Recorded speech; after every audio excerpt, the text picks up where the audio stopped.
Hello everyone, स्वागत है आप सभी का इस वीडियो में। इस वीडियो के माध्यम से हम आप सभी के लिए पॉलिटी के कुछ टॉपिक लेके आए हैं, बेसिकली क्वेश्चन के माध्यम से। तो हम लोग टोटल कुछ ऐसे 4 टॉपिक की हम चर्चा करेंगे आप सभी के सामने, और इन टॉपिक से काफी सारे एग्जाम में, ठीक है, हमेशा क्वेश्चन पूछे जाते रहे हैं, ठीक है।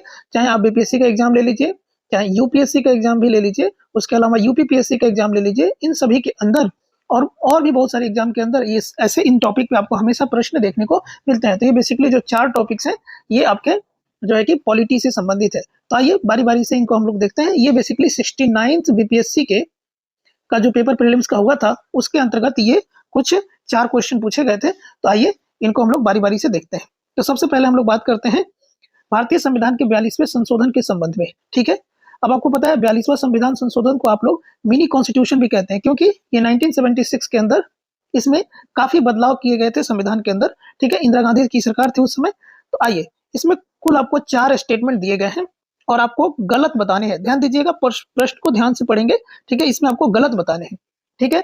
42वां संविधान संशोधन 1976, ओके। तो देखिए, पहला कथन कह रहा है कि इसने प्रस्तावना में 3 शब्द जोड़े: समाजवाद, धर्मनिरपेक्ष और अखंडता। देखिए, ये बिल्कुल सही बात है कि इसने प्रस्तावना के अंदर कुल 3 शब्द जोड़े थे: समाजवाद, धर्मनिरपेक्ष और अखंडता। तो पहला हमारा सही हो जाता है। दूसरा, इसने संविधान में 8 मौलिक कर्तव्य जोड़े। अब ये बात बिल्कुल गलत है। आपको पता है कि इसके लिए जो कमेटी बनी थी वो स्वर्ण सिंह कमेटी थी, ठीक है। और इसमें टोटल 8 नहीं जोड़े गए, 10 जोड़े गए थे। और आपको पता होगा वर्तमान में जो है कि 11 मौलिक कर्तव्य हैं। आप कमेंट सेक्शन में बताइए कि जो 11वां मौलिक कर्तव्य है वो कब जोड़ा गया था, ठीक है, किस संविधान संशोधन के माध्यम से जोड़ा गया था, ओके। तो उस समय जो है कि 10 जोड़े गए थे मौलिक कर्तव्य, जो कि संविधान के भाग 4A में आपको देखने को मिलता है, ओके। यानी कि ये जो है कि हमारा गलत हो जाता है। पहला हमारा सही था, दूसरा हमारा गलत हो गया। तो तीसरा कथन कह रहा है कि इसने नए निदेशक सिद्धांत जोड़े, यानी अनुच्छेद 39 से 43 से और 47 जोड़ा। अब देखिए, बेसिकली निदेशक सिद्धांत अर्थात जिसे हम लोग डीपीएसपी कहते हैं, ठीक है, जो कि संविधान के भाग 4 में आपको देखने को मिलता है। इसमें कहा गया कि इसके माध्यम से 42वें संविधान संशोधन के माध्यम से 39 से 43 से और 47 जोड़ा गया। अब ये बात भी गलत है, क्योंकि आपको पता है कि 39 ए तो जोड़ा गया, 43 ए भी जोड़ा गया, लेकिन 47 नहीं, 48 ए जोड़ा गया। अगर आपको जानना है तो ये भी जानिए कि 39 ए के माध्यम से निःशुल्क कानूनी सहायता जोड़ा गया। उसके माध्यम से 43 ए के माध्यम से श्रमिकों की भागीदारी सुनिश्चित की गई उद्योगों के अंदर। उसके अलावा 48 ए के माध्यम से पर्यावरण संरक्षण को जोड़ा गया, ठीक है। तो ये भी, तीसरा भी हमारा गलत हो जाता है, दूसरा भी गलत था, ओके। और पहला हमारा सही था। हालांकि हम इसको आंसर को अप्रोच कर सकते हैं, लेकिन हम समझना चाहते हैं, हम एनालिसिस करना चाहते हैं, ओके। अब देखिए, चौथा कह रहा है कि इसके द्वारा राष्ट्रपति को चुनाव आयोग के परामर्श से राज्य विधानसभाओं मंडलों के सदस्यों को आयोग घोषित करने का अधिकार प्रदान किया गया, ठीक है। ये बिल्कुल करेक्ट बात है, ठीक है, कि राष्ट्रपति को 42वें संविधान संशोधन के माध्यम से अधिकार दिया गया कि वो राज्य विधानसभाओं और मंडलों के जो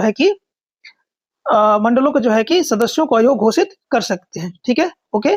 देखिए, पहले जो ये अधिकार था ना, ये आपको राज्यपाल के पास था, और 42वें संशोधन से ये राज्यपाल से शक्ति लेके किसको दे दी गई? राष्ट्रपति को दे दी गई।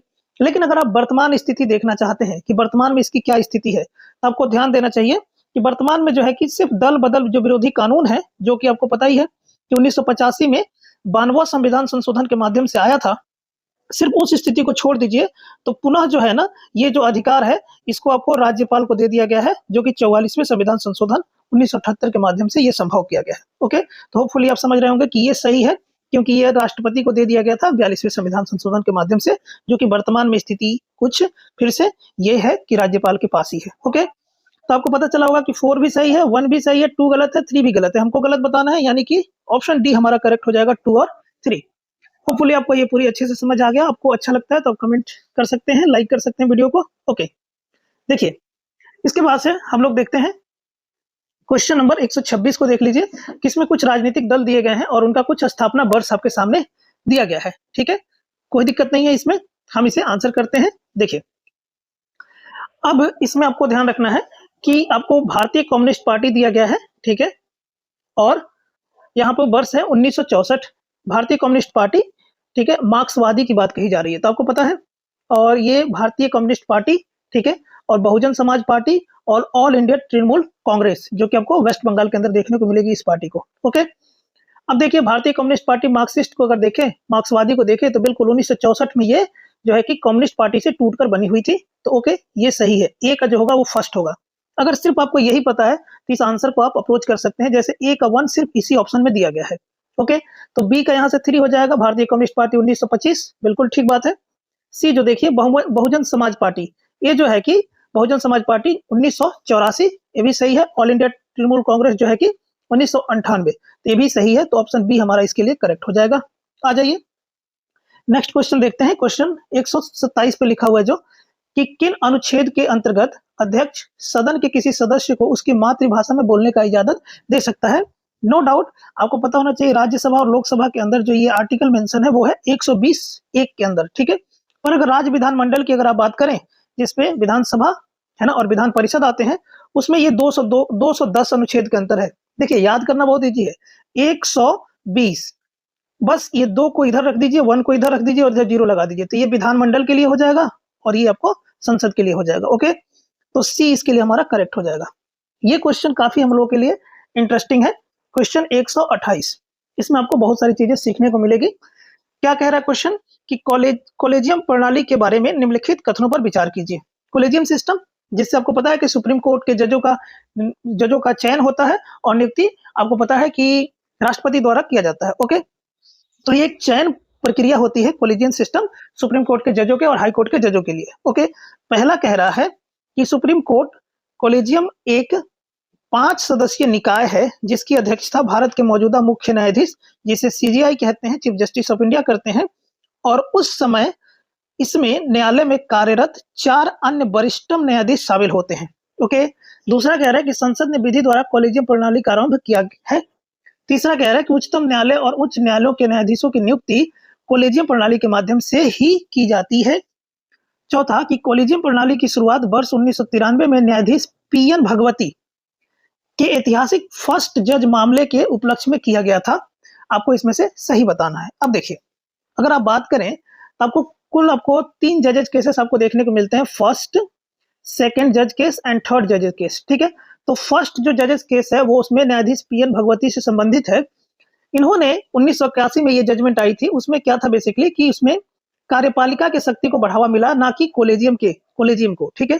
तो ये स्टेटमेंट फोर्थ हमारा जो है कि गलत हो जाता है, क्योंकि अगर हम बात करें कॉलेजियम प्रणाली की शुरुआत की तो ये बेसिकली आपको सेकंड जज मामले में आपको देखने को मिलता है, जो कि 1993 में हुआ था। ओके, और जो फर्स्ट जज केस है 1981 में हुआ था। ओके, तो आपको पूरे अच्छे से ये बात समझ में आ गई होगी, ठीक है। चलिए, अगर हम तीसरे जजेज केस की बात करें, तीसरे जजेज केस की, तो जो 1998 में हुआ था, ठीक है, उसमें आपको कुछ बातें ध्यान रखनी है, ठीक है। जैसे कि आपको फर्स्ट जो जज केस हुआ था ना, उसमें जो है कि कॉलेजियम सिस्टम में 3 लोगों को रखा गया, एक चीफ जस्टिस ऑफ इंडिया को और 2 अन्य सदस्यों को, वरिष्ठतम सदस्यों को रखा गया था। पर ये तीसरे जजेज केस से संबंधित जो 1998 में है, इसमें जो संख्या है वो बढ़ा दी गई, 1 चीफ जस्टिस ऑफ इंडिया और 4 वरिष्ठतम कर दिया गया। सेम यही बात तीसरे जजेज केस से संबंधित ये कथन फर्स्ट में लिखा गया है कि सुप्रीम कोर्ट कॉलेजियम एक 5 सदस्यीय निकाय है, बिल्कुल है, जिसकी अध्यक्षता सीजीआई करते हैं और उसमें 4 जो है कि वरिष्ठतम न्यायाधीश शामिल होते हैं। बिल्कुल तीसरा न्यायाधीश मामला 1998 का यही था। ओके, तो होपफुली समझ में आया होगा कि 4 गलत हमारा कैसे हुआ।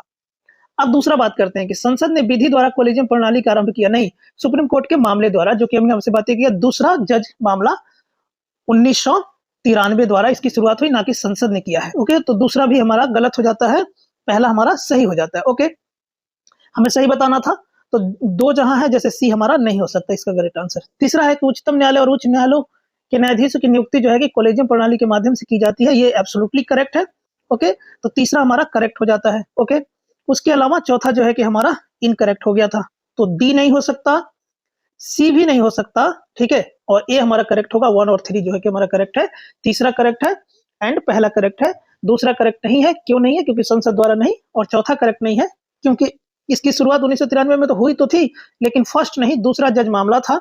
ओके, और न्यायाधीश पीएन भगवती जो है कि वो फर्स्ट से संबंधित है और उसमें जो है कि कार्यपालिका की शक्ति को बढ़ावा मिला था, ना कि कॉलेजियम सिस्टम को लाया गया था एज सच, ठीक है। तो ये हमारा इसके लिए करेक्ट हो जाएगा 1 और 3। तो होपफुली आपको ये पहला, दूसरा, तीसरा और चौथा क्वेश्चन काफी अच्छे से समझ आ गया होगा। अपनी राय आप कमेंट बॉक्स में दीजिए। वीडियो अच्छी लगती है तो इसे लाइक करिए, चैनल को सब्सक्राइब करिए, ठीक है। आगे ऐसे ही इंफॉर्मेटिव वीडियो हम आपके लिए लाते रहेंगे। Thank you.